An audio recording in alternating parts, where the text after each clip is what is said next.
Hi, and welcome to episode 49 of the Austin Downbeat. I'm Kat, your host. Thank you so much for being with me here today and watching and supporting. I really do appreciate it. I'm going to start with the rundown before I introduce my guest to you today. I'm very excited for you to meet her and get to spend some time with her as I did. But first, our rundown for the week. This covers April 4th through the 10th here in Austin, Texas. And here we go. Tuesday, April 4th, Dan Whitaker is at the Broken Spoke. Born Twins are at Sagebrush. On the 5th, Wednesday, Brian Wolf is at the Pitch, and Ben Bulmer is in town at Bangers. On the 6th, Thursday, special shout out and happy 13th birthday to my daughter, Harper. Happy birthday, babe. We have Amos Lee at ACL Moody Theater, A. Sinclair at Hole in the Wall, and Kelly McWee is at Sea Boys. I believe she's doing 2 Wednesdays in a row, and this is the first one, so be sure to catch her.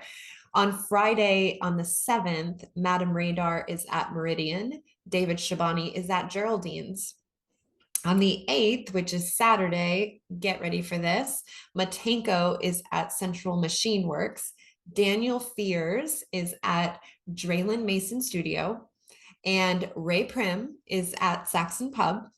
And at the Pershing, you have two incredible lineups. You have the Reverent Few, as well as Brittany Lobus doing her single release party. I have tickets to that. So if you go, please grab me and say hi.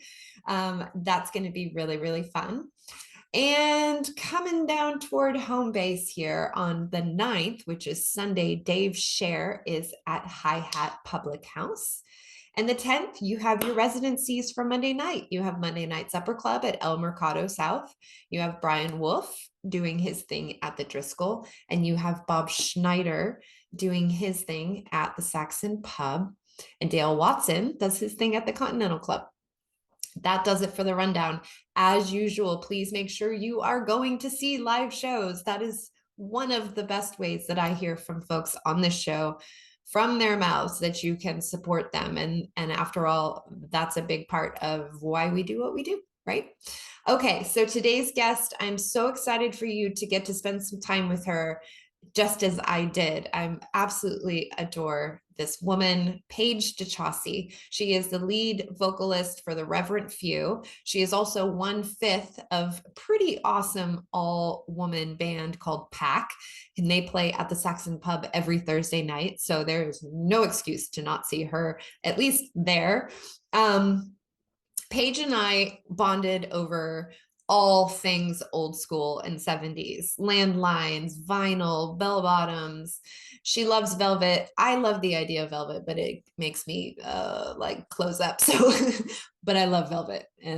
But we bond over all kinds of things just in that kind of old school way of doing things. And I'm so happy to let you in on spending a little bit of time and talking not just about music, but we talk about all kinds of things, really. It was a wonderful surprise to have the conversation that we did. And I just feel really excited to present it to you. So without further ado, please enjoy my conversation with the wonderful Paige DeChausse. Okay, here we go. Paige DeChausse from the Reverent Few and other projects, which we'll talk about. I feel like you're a busy woman. Welcome to the show. Thank you so much for having me. I'm so excited to have you. I've looked forward to this all day. I even poured myself not coffee, but wine. Nice. In a mug, even better. With my hometown on there, I thought I gotta support my hometown. I don't know if you can see it. I love it. What does it say? Because I can't see it. I don't have my Oh, glasses. it's the rest stop in my hometown. It's called Our Place in Morris, Illinois. That's where I'm from. I love it. I love that. Yeah, we're going to talk about that. You're from Chicago area, Yep. right? Mm-hmm. But honestly, I feel like I don't even know where to start because I feel like I know you and then I feel like I don't. And then I feel like I want to so bad because I watch you and you're like this shiny, beautiful jewel. And then you open your mouth and it's like, holy shit.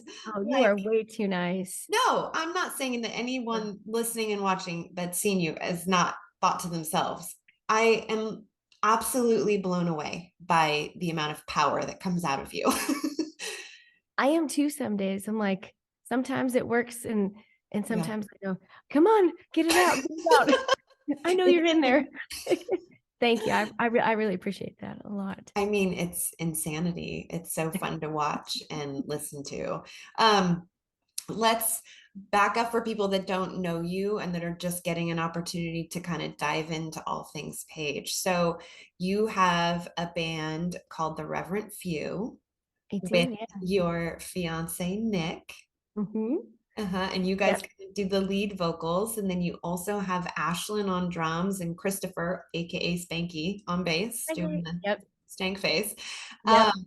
Let's talk a little bit about, you also have another project, so I want to make sure we talk about both, but kind Yeah. of walk me back, kind of just to the very beginning of you, and like, how did you, one of the things I'm always fascinated about, because I'm so inspired by people that do what you do, like, to me it just takes a lot of balls to stand up there and do what you do, because you are pouring it out. And I think as viewers and fans, we're so used to music being like in our lives that maybe sometimes we get a little desensitized to what's actually happening for you on stage, that it's a very Oh, real visceral experience that is vulnerable, and like you are giving.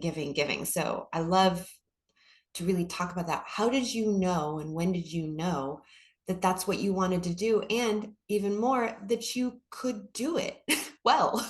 ah, such a great question. And I love the way that you worded it too, because it is vulnerable. It is visceral. I was so lucky that I grew up with a mom who sang.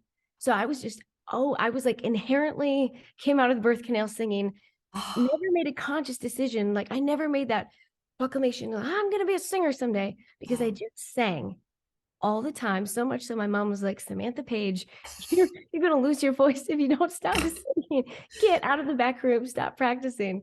But she had such a great work ethic that I just followed her footsteps, and I was really lucky in that way. And my dad loved music. He loved that my mom sang, and it was just I was just kind of born into something that I never had to make a decision because it was always there, and it was my outlet to whatever I was feeling. I was a very kind of emotional singer, and I loved power ballads. The first song I ever learned was Celine Dion's Power of Love. Oh, so I easy. remember, no big deal. I remember getting to the end of that like big note and like almost passing out because it just took so much lung strength, and I'm an asthmatic, so there's that too. So it was like extra challenging at times. Yeah. But yeah, started in Grundy County where I grew up with my mom in a back room that overlooked our field, and we sang together. We sang Patsy Cline and the Judds and a Mhm. lot of country music. People would really be surprised because people come up to me often after shows and they go, "Oh, you really channel Janis Joplin, you Yeah. know?" Like I never listened to Janis ever. Never did. Patsy Cline, Dolly Parton, Otis Redding, yeah. But so it's always interesting what people pull from what you do and what you Yeah. actually bring to the table. I think also too, because it's funny, Janis Joplin came to mind for me. And I think there's also your aesthetic, which is a whole Yeah. other conversation. Like my daughter and I are salivating over your Instagram, and like I was Oh, showing you're her, so because cute. she's just about to turn 13 next week, and she's really into Oh, fashion now, and she loves to go like vintage thrift shopping, and which is one of my favorite things to do. And mhm. so she's really aware of that stuff. And so I was like, this is who I'm doing. And she was like, oh. And you Oh, have that vibe, though, that really cool aesthetic. And then you open your mouth. And so it's not a far leap to Janis Joplin, even though, you know what I mean? it's not. And I have worn bell bottoms since I was a kid. I used to make my mom cut my pants and then put like material to make the bells bigger. I'm telling you, I was born in the wrong decade, but I'm glad I'm here now. You know what I mean? I I love just, it. I've always had, I'm wearing bell bottoms right now. I mean, I just love them. And so, Mhm. yeah, that whole aesthetic thing has never been like, oh, I'm going to try something. No, well, you don't come across that way. I too love bell bottoms, and I wear them a lot. I wear them Yeah. almost every day, and I have some that are real dramatic. Yeah. And I Yeah. always feel, I feel like so womanly when I'm wearing a pair of bell bottoms. It just makes me feel, I don't know, like I am loving my body when I wear them because it like, it really accentuates your curves and it balances them out with that flare. And I love bell bottoms. Well, and two, when you're short, because I'm like, what am I, 5'1", maybe? Mm, So for me, having the illusion that I have this really long waist, because I don't, yeah. and long legs, because I love high-waisted stuff, Yes. especially bell bottoms. So I'm like, yeah, they feel really sexy. They feel slimming. They feel Yes. classy. Yes. They You do. know, they check all the boxes. Yes. I love, love, love. It's so nice to talk Yeah, about this with someone because I not know. everyone feels this way. And I too, I'm like a 70s spirit. Like, Mhm. the only reason my hair is flat is because I got it cut today, but It normally looks I'm like great. wild and Really, it looks great. thank you. Yeah. Well, so Um, yeah, it's nice to have someone to talk to bell bottoms with because that's not a everyday conversation you get. it's not, it's not. Yeah. So I know you met Nick in like what, 2011-ish? Yeah. Yeah. 2011, yeah, in Chicago we met. Yeah, he was the Yeah. last piece to my band at the time. Oh, and what a fortunate thing that was. So, and that kind of grew from being bandmates to more than that. What a cool story. Yeah, we were genuinely best friends like right off the get-go. I will never forget the first day or the voicemail that I left him and then meeting him and Oh. he was so Nick. He was running around doing stuff, putting things together, making things happen and kind of flustered, you know. Uh-huh. I should be like, well, this is a, you know, telltale sign of what life will be like, you know. We're always putting shit together. But when he sat down, he was just collected and he started playing slide and then he started singing harmonies and he was like, I didn't really listen to any of these songs yet, but he had such a natural Mm, like ease and we played off each other so well.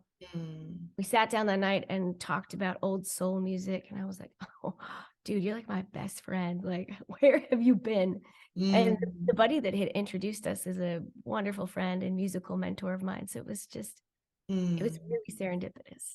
So That's so wonderful. And here you yeah, are, all those years later, I know. still kicking out the music and really crushing it. You guys put out sometimes the dates are wrong. So is 2020 when you put out Ain't No Place to Be? Our record was released actually on April Fool's Day of 2020 when the shutdown had just happened. We were so pissed. We were like, all that money and Oh, hard work and oh no, we're not gonna be able to celebrate this. People are dying left and right. Like how do you maneuver this? And we tried to celebrate it and push it out, but we had a great time recording it and it was just good to get those songs out, you mm, know. So yeah. yeah. Do you find yourself, or did you find yourself between now and then kind of, once things open back up, kind of maneuvering around that and sort of reintroducing it to everybody? Were you able to do that, or how do you maneuver that? Because I've talked to a lot of people that, well, Yeah. they release stuff or they sort of recorded stuff during COVID and it just, it's just not as powerful of a release that you typically get or want. So how did Yeah, you guys handle that? we were lucky. So we ended up doing a live stream every Sunday Oh, from good. different rooms in our house. Like it was so DIY. It had none of this set up. Like Nick's got a full studio set up here. It's great. But we ended up really embracing it through there and we started getting fans from all over the world, like France Awesome. and like a lot of Europe. So people were buying our merch. We got to Good. talk about it there without like shoving it down people's throats on social media Yeah. at a time where it could feel really disingenuous, you know, with Mhm. everything else happening. So we're pretty Yeah. aware of that and tried to, you know, be careful about when and how we pushed it out. And we've sold almost 500 copies of vinyl, so that's pretty good I'll say, yeah. I love that vinyl is coming back and too. yeah, I mean, it's not, I have, I have a record player and I have vinyl but to me, it's like, the quality isn't awesome. Maybe I need to get a better player, but You it's definitely need a so, better player. yeah. But I I remember being a little girl, and I come from a pretty musical household and playing music myself, and always music in the house. And one of my favorite things was to play records. And I just remember that, just that tactile of pulling it out and reading it, and just all those 70s. I grew up with all the 70s music playing. So Yeah. yeah, I just love that that stuff's coming back and that you're able And to I see that. love the sound of the needle when you drop it, like Oh, that yes. crunch, crinkle, whatever you want to call it. Yeah. A little bit of fuzz. And And that sound, like right before it starts to play and it's just the yeah, record. yeah, Yeah. yeah. There, and you have to flip it, so you experience it like yeah, like you said, very tactile. It's not like streaming where you have something going in the, just on a loop Mhm. constantly. It's like, no, you have to really pay attention and be mindful, and then you anticipate, oh, when the record flips, this song starts, and if you hear Yeah. it on the radio, you feel like you have to flip the record, Yeah. when it makes Yeah. it Yeah. Yeah. nostalgic and romantic, I love that. Yes. Yeah. Yeah. Do you have that kind of through? I know I'm like, I really love old school ways. And I always want, like, I have a landline with a real telephone that you have to like dial. You do? Yeah. Yeah. I I love that. do. It's black, like old school black phone. And my kids were like, huh? You Like, still what do we use do? And I it? was like, huh? You still use it? Like, you still have a landline number? Yeah. Yeah. Yeah. I have a home phone. Yeah. Oh, I love that so much. Yeah, Yeah, I I love stuff want like I that. want yeah, I want my kids to grow up with that. Like I want them to, because I feel like it's going too fast in general, and I guess I just want to carry that on, some of the things of how I grew up, and even if it's like a phone. You know? Yeah. But again, it's one of those tangible things. It's the way that the buttons feel when you dial them, and having that long cord, when you get to stretch it in your bedroom to have a private conversation away from your folks. Like, it's just such a precious thing to have. I was gonna ask you too, do you have a fat back TV? That's what Eric calls it in That's in so funny. No, but it wasn't that long ago that I did. yeah, same, same. Now we have a projector actually, which I really love. Cool. Our Like, entire wall is I never go to the movies anymore, and I love the movies. I mean, I still go for the popcorn from time to time, sure. but yeah, our entire wall. We live in this old house in Hyde Park, built in 1902. Oh, It's charming, but there's only one closet, one teeny tiny closet. what? Uh-huh, uh-huh. Yeah, but it's cool because the ceilings are really tall and the walls are big, so we have like this projector movie theater set up. So Oh my God. And I bet it's decorated so cool, because you seem like you have really good taste. I do have good taste. It's funky. It's homey because I love like cozy comfort. Yes. I have tons of velvet curtains, and the room I'm sitting in is not my room. It's Nick's. It's his studio. So, but I was like, I gotta put this fuzzy thing up here. You're like, I can gotta we just cover up. Yeah, I'm like, I gotta cover up this office chair and give it some vibe in here, man. I mean, but you're like it's scarves, like, you know. yeah. Well, it's funny. My friend Mike Gormley, I actually interviewed him on this show, and he tells a story about, because he used to be like, he discovered Rod Stewart. He was the Bengals manager. He's an Really? awesome, awesome guy. Yeah, dear friend of mine. And he has a story about Janis Joplin, actually. He was on tour with her um at one point in her life. And so they got to a new city, and she was like, come to my hotel room with me. And so she walked into this hotel room for the first time. And then he's like, before I know it, I'm helping her hang the scarves all over the room and completely changed the vibe. And that was like the first thing she did when she got into a new hotel room, was to completely overhaul it, like Joplinize it. That, that sounds like something I would do. Yeah. I just take a trip to Vegas for a work thing and get in my room, and I like make it all homey, like I live there, put my stuff away, put all my Mhm. product out, get my tunes on. Like I'm like, oh, I live here. I live at the Flamingo now. It's cool. How do they not have coffee in a room though? Oh my God. How does that exist? How do you They not didn't have have a coffee. Keurig? And they didn't have room service either. Well, I mean, it's the first of all, flamingo. But that's an I know. older. It's cool though. It's It is cool cool, hotel. yeah. But please, for the love of God, put coffee in. in my room. I'm not picky about most things, but a woman needs coffee in the morning. I agree. I agree. It's about my only vice at this point. I'm just like, Same. give me the coffee. Yes. Yes. Yeah. Yeah. So let's talk a little bit about, can we talk about PAACK? Oh, absolutely. Yeah.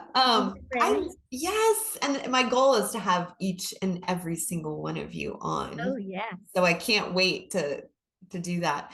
Um, but I have seen you guys play, and it's so much fun. And there's so much love between So much all of you. Yeah. And it's just like you honest to goodness love. Like, seriously, like that. genuine, yes. Very, very, yeah. Yeah.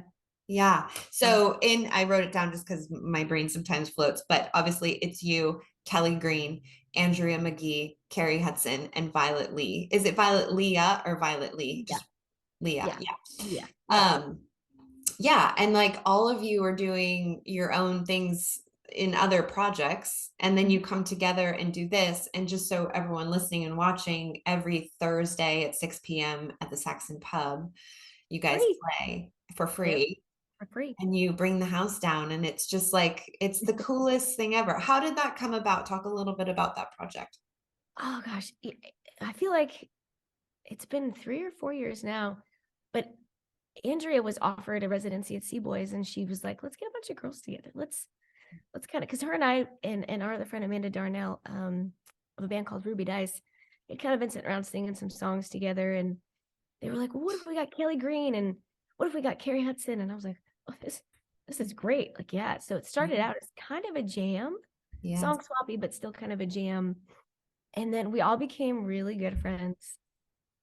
And we were like, well, maybe we should like write some songs for the setting, and maybe we should sort of practice or rehearse. And we only did that a couple of times, because every time we get together, even when we have to get together to talk business, we pour wine and then we just shoot the shit. It's just, you get a bunch of women together, it just happens. But and then during the pandemic, we live streamed some shows together, and then the Saxon gave us that residency, and then that changed like so much. And every Thursday we like cannot wait to see each other. We're like, oh my God, we have like 20 minutes in the green room beforehand, and someone usually has a crying moment. Someone's having a personal crisis, and we're like, oh girl, we got you. Okay. We get on stage. We've cried on stage. We had really beautiful moments together. It's just a really authentic thing that came together, and Andrea was kind of the head of it. She just put, I don't know, the right combination of people at the seats, because we all sing so differently, we phrase things differently, we write songs differently, but in that setting, it is so magical. And it is for us as we sit up there, and when we look out and we see people. Yeah. Yeah. It is. It's so palpable to be in the audience and see how much you guys love each other, and just how we're just sort of like, even if we weren't in the audience, that you guys would be there doing that. You know what I mean? Like Oh yeah. it just feels like, oh, we're just like, it's almost voyeuristic in the sense of like, oh, they'd be Yeah. doing this anyway. We're just happen to be watching. Well, sometimes we forget we're on stage because we're so comfortable. I've never had that. I've never been that comfortable on stage, Oh, that's wonderful. that it's allowed me to be really comfortable in every other setting. Like, it's really paved the way for a lot of things, and just what a gift to have that seat, because there's a lot of women I know in this town, they're so talented, that want to be a part of the project or want something like it. And Yeah. I feel very lucky, and I also want to keep seats open so that people can come up and get to feel some of that camaraderie, like honest to goodness camaraderie. So Yeah. yeah, I feel super lucky. Yeah. I'm just like, I don't need to sing, I'm just here to hang out, I'm cool. I mean, honestly, sometimes I'll be like, hey, my voice is tired tonight, or Violet, you can have my round. I'm just here for the party. I'm just tickled, really. So, Love it. and we're all very lucky. We know that, Yeah. Do you guys have any plans to record or put anything out? What's in So the horizon for PAACK? yeah, we've done a couple of live recordings. So we're gonna release, like a live from the Saxon. I think that might be the extent of our recording, because we're all pretty focused on our careers right now. Yeah. And we realized that if we put all of our eggs in the PAACK basket, I mean, it could it could do something. But I think we Mhm. all really have to push our own projects right now, but we love embracing what it is. And if something organically happens, Mhm. I think we'll have a good time with it. But Yeah. it's Yeah, having it that must be sense. hard. You kind of have to consciously strike that balance, Mhm. and Yeah. hold fast that balance, because again, each of you are kind of just crushing it in your own separate other things. So is it a little hard to kind of control the throttle on that, or Yeah. is it just so built in and kind of easy? Well, I mean, like people get excited, like fans get excited, and they're like, "Yeah, when's the record? When's the world tour? Where are you guys playing next?" And people get really excited, and we're like, "Whoa, we got to pull the reins in a little bit on people."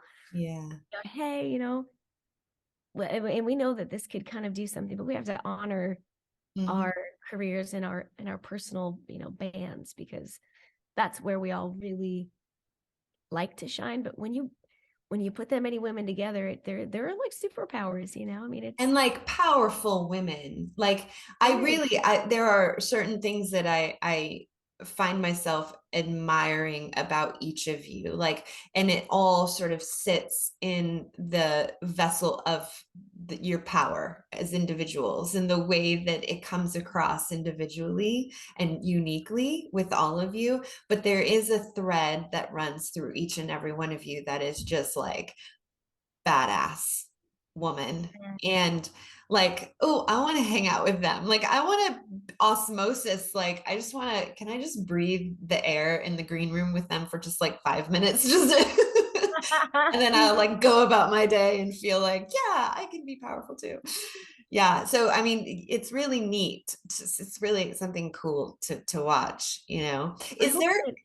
Is there anything that you get from being in that really unique group of women and performing in that? Is there anything that you sort of extract and use in Reverent Few, or other performances, or other parts of your life, or what are the nuggets that you sort of extract from that?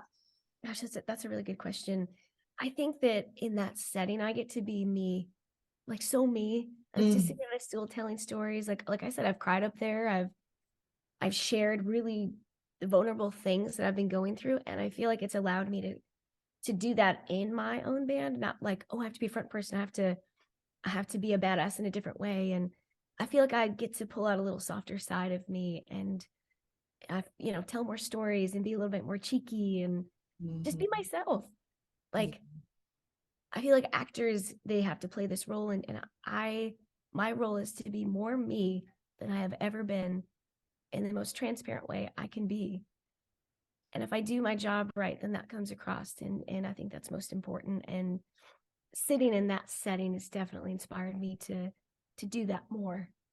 So Good. I yeah. want people to see more of that in Paige. You know what I mean? Like, I feel like that's such a gift. What do Yeah. you feel like the is there a general, when you find yourself writing, is there a general theme to ultimately what you kind of find yourself, maybe not every time, but most of the time, sort of wanting to say in your songs? Or, you know, if like, if you had to boil, I know that's a tough one because every song My, is these so different, but like questions if are you so were good. like if you were going to write a book, how about this? If you were going to write a book, what would you call it? Oh, Sort of like, this is in actually an idea I've toyed with. oh, good. I mean, I don't know necessarily what I'd call it, but I would write about my life. My family is a huge muse for me. They're complicated characters and they're wonderful. I have a lot of stories and a lot of love and loss I've experienced in my life, and I would write and continue to write about that. For me, music has always been cathartic. I mean, for me, it's been like I can't deal with the shit at home with my folks growing up, trying times, or family dynamics, or my mother dying, or Nick's dad dying, just like a lot of darkness. So I tend to channel my music through there. So it's interesting because I have to bridge a gap, because I write more in the style of like in my heart of hearts, somebody like John Prine. I love poetry. I love pictures. I love Tom Waits. So I pull more from that, but then I have to bridge this gap of this singer and performer that I am, you know, and I love Bowie and I Mhm. love I love old soul and I love big kind of singers in that way. So bridging this gap of like my honest truth, it's the juxtaposition of my voice to my body. Like Mhm. it's my same in songwriting. I kind of struggle to connect. Mhm. How do I tell these real vulnerable stories about my actual life without you know, like ousting family, but I don't write often enough because when I do, it hurts. And when I Mm. sing about it, it hurts. But I'm healing through song. I'm healing my own voice. I had some serious kind of voice stuff come up in the last year and a half. It's a neurological thing that I can't control and I have to get shots for it. And it's been a fucking thing. It's been really hard. And it's hard to talk about because sometimes it's hard to talk. It's weird how it's all connected. So Wow. for me, writing about the things that really hit home, that hurt, like that's where I need to be more. And I'm learning how to get there. It's just taking me some time. So Mhm. I would write more about the things that I've actually experienced. You know, I have a hard time not writing about my own personal experience, but I end up writing songs like filtering through other people, you know, family, friends, love. Mhm. Um,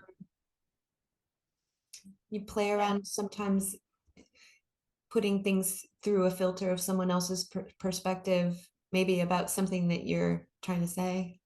yeah. And over time, even in the way that I interpret my own songs, it changes. Like, ooh, Yeah. oh, I'm feeling this sort of message today that I want to communicate to the crowd. And not that Yeah. you need to tell everybody what every song means, because people need to find their own meaning within the things that you're giving them. You know, you're on a journey together. If you constantly tell them Right. how to feel about it, you're going to lose the connection. So the best thing for me is to just be received on the other end of a song. When someone comes up and goes, that song made me feel this about my kid, or they share a story, I'm like, I'm just trying to connect in whatever way I can through Yeah. my own voice to you. Like I am a direct line to, Conduit. yeah, you know, and when that line gets disconnected, like when I had voice trouble or a hard time communicating, and it's like a fracture in my heart line, and I go, how do I get back there? You Yeah. know, it takes a lot of healing, a lot of repairing. Yeah.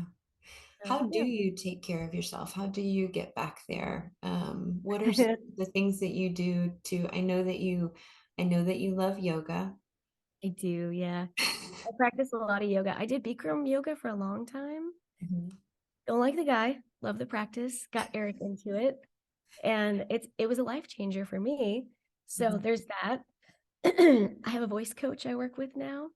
Mhm. I had a speech therapist for a while. I have a what do you call him?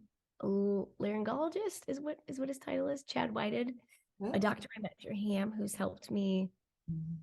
kind of control some symptoms and figure some things out with my voice. My voice coach is awesome. Stay hydrated. Set boundaries. I have a therapist. I just got a therapist recently, finally through Sims. Yay. So lucky in Austin to have programs like Ham and Mhm. Sims. Like I Yeah. see my doctor out at the coffee shop or at a gig and he hugs me and like so genuine. Yeah. And my voice coach, her parents are huge fans of the band. So when she started lessons, she's like, my folks love you. And I went, really? They live here? If she teaches remotely, she goes, oh yeah, they come see your band all the time. And her and I have become friends. And she Oh. comes to, you know, shows, and there's just a lot of support around all of the ways that I've tried to get better.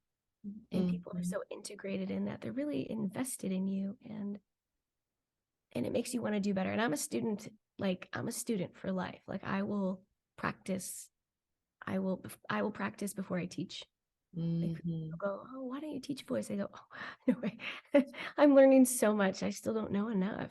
Yeah. But you Yeah. know, I think I'll always be a student in that way. So I yeah. appreciate that, frame of mind, because I too am that way where I never want to feel like I've arrived at the answer. I never Same. want to feel like yeah, I'm right about this. I always want to err on the side of no, I could be wrong. So let's figure it out, you know?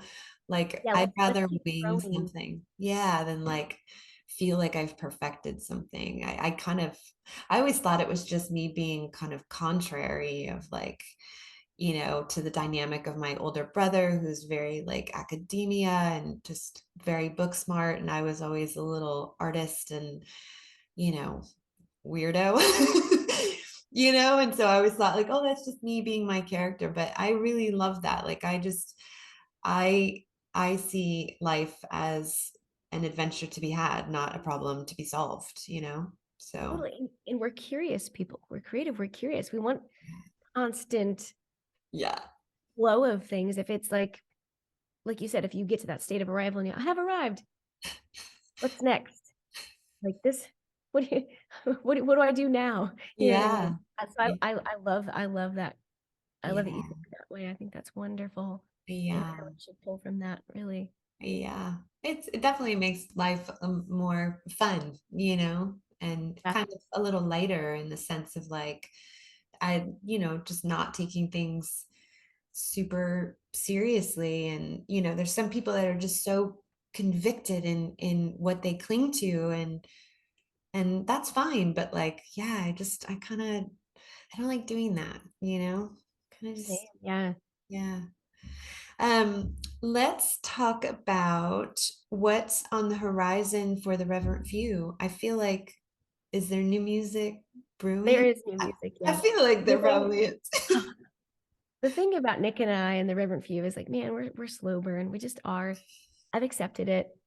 We're a little, but we have so many new songs in the mix, and we've done some recording in our own studio, and then kind of revamped. And oh, should we release it like that? Kind of questioning it. But Yeah, a yeah, bunch yeah. of new songs in the mix, and we just played a brand new one the other day in our set. That was exciting and Great. scary. But yeah, we have lots of new stuff in the mix, and then too, we're getting out, kind of back on the road a little bit. We used to go back to Illinois every year, Mm, where we're from. And so we're finally getting back to the Midwest to do a songwriter circle festival. So super awesome. stripped down. So we'll be introducing lots of new songs there. And I'm excited for the next batch of songs, the next record, because Spanky and Ashlyn haven't been on the record yet. Oh, I good. love them. I love this lineup of our band. We have so much fun.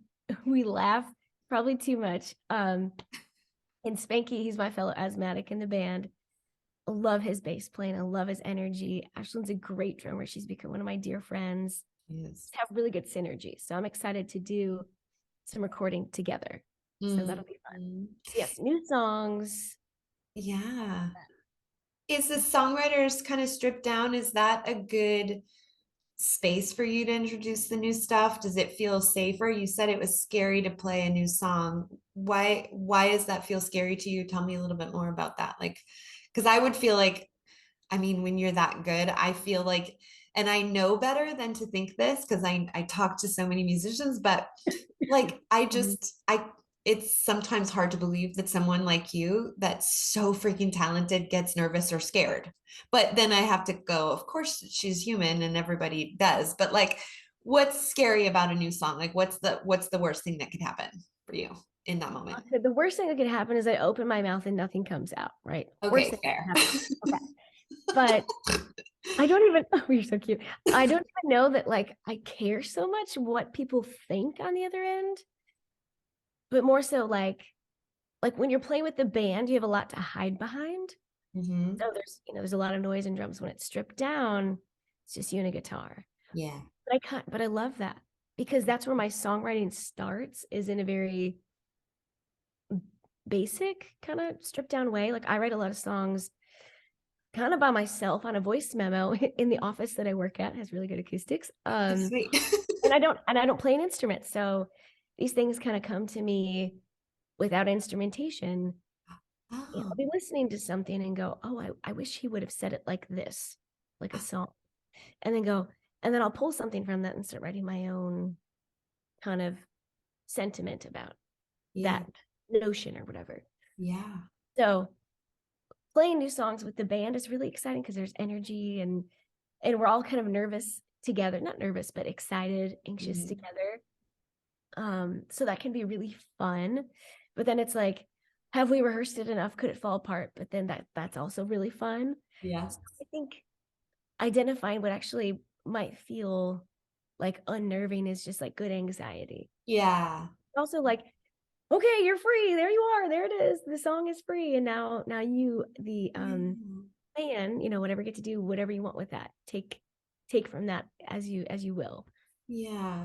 And then I would imagine the next time you go to play it, you've let a lot of the steam out of the pot. And so in the sense of like the build up, right? And so maybe the next time it gets easier and you feel like not as nervous. Yeah. Yeah. We did what was it? Texas Songwriters. I'm botching the name. Songwriters across Texas. And I said to Nick, let's play a brand new song we've never played before. And we did it just the two of us. Yeah. It was great. And it felt so good. I was like, man, I gotta get these things out. I gotta let them go. Yes. They're not safe here. Like I do a lot of healing by just let it go. Yeah. So I think we need more of that this next year. I'm really working on that. There's something so cool about getting to that place and not just as a musician, but just as a human being of like, and I think it takes time. I'm not sure how old you are, but like I'm 47 and I'm finally feeling like, man, 40s have just been so informational about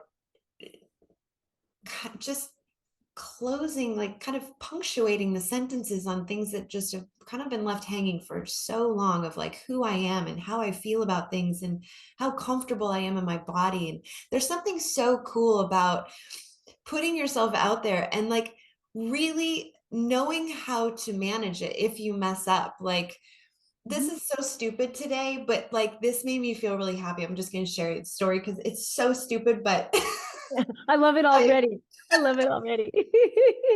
So during the day, I build like really cool custom homes. And so I'm always in like, I'm surrounded by men. I'm like on the roof. I'm walking with plumbers. I'm on my hands and knees, like I'm covered in dust and there's always dust. And I'm just constantly with subs and trades and it's all men. I work in real estate by day, so I love Yeah. this. Yeah. So I'm sure there's some similarities, but like I'm standing there and I'm talking to this guy and he's asking me all these questions and I had to sneeze. And of course I can sneeze and it's not like a big deal for me to sneeze, but I just stopped. I was like, hold on. And I just let myself let out I didn't try to muffle it. I love this. And then he started talking. I go, no, there's going to be one more. And I let myself sneeze again. And as silly as it sounds, there was a time where I would have made myself small and quiet, and I would have tried not to even let him hear that I was sneezing so that he could keep talking. And as silly as it sounds, I was like, nope, I'm going to do one more sneeze and you're going to wait in the kindest way. But like, that's kind of like it's representative of a time where I wouldn't have always done that. You're making me smile so hard right now. You've hit me in so many feel spots because I almost sneezed at the beginning and I talked to myself out of it. I was like, and even now I'm like, I'm wheezing and I need a fucking inhaler. Do what you need to do, damn it. Oh my God, this whole time I'm like, go get it. I'm gonna grab it. And then yes. You're hitting so many points for me here. Yes, do what you need to do, girl.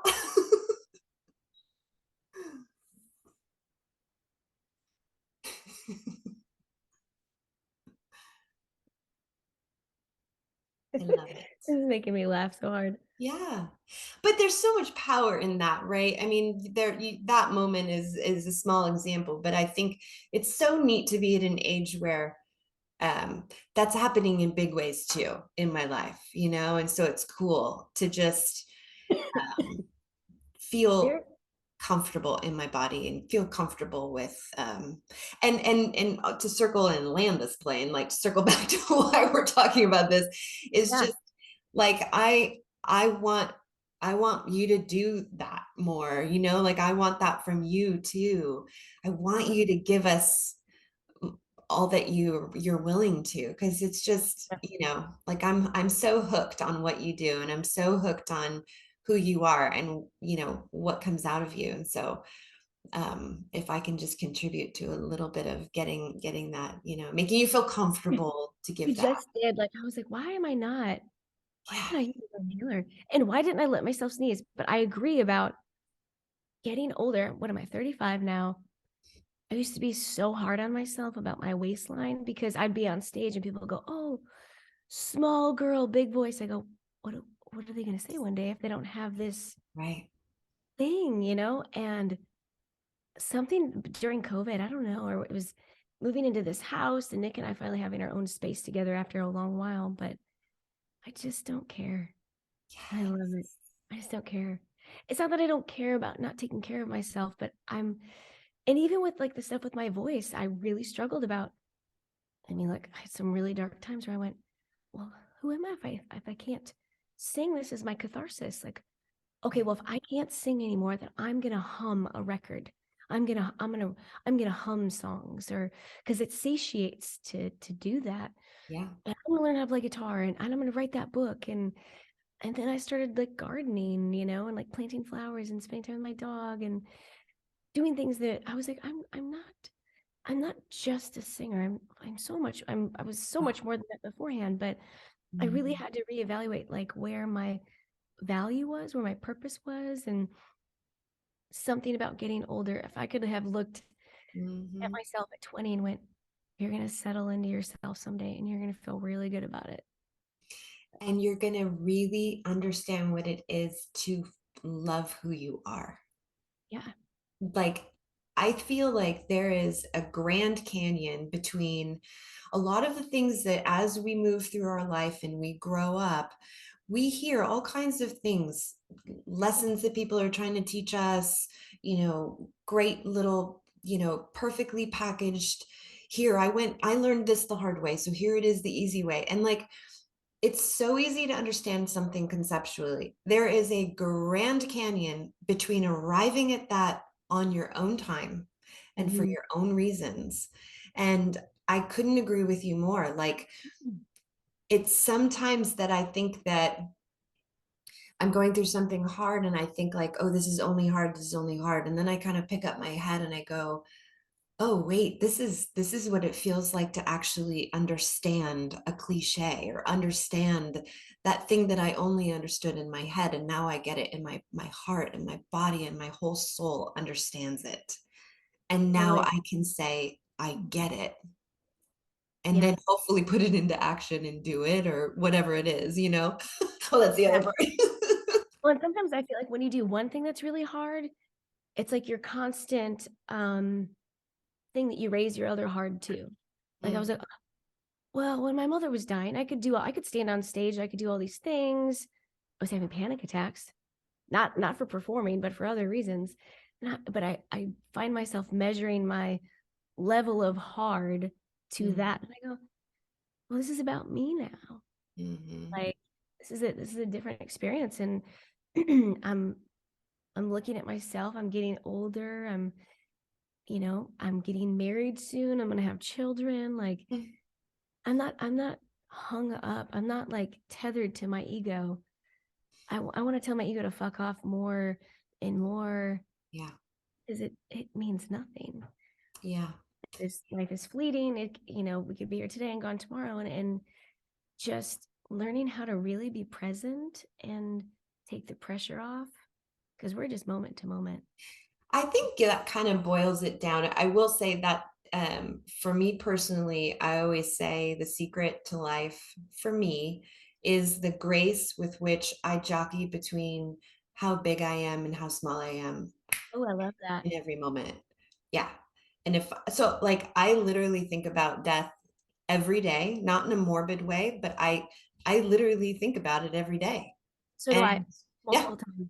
yeah. And like, Yeah. and I'm perfectly comfortable with the idea of like, there is a reality where I'm not here tomorrow. Yeah.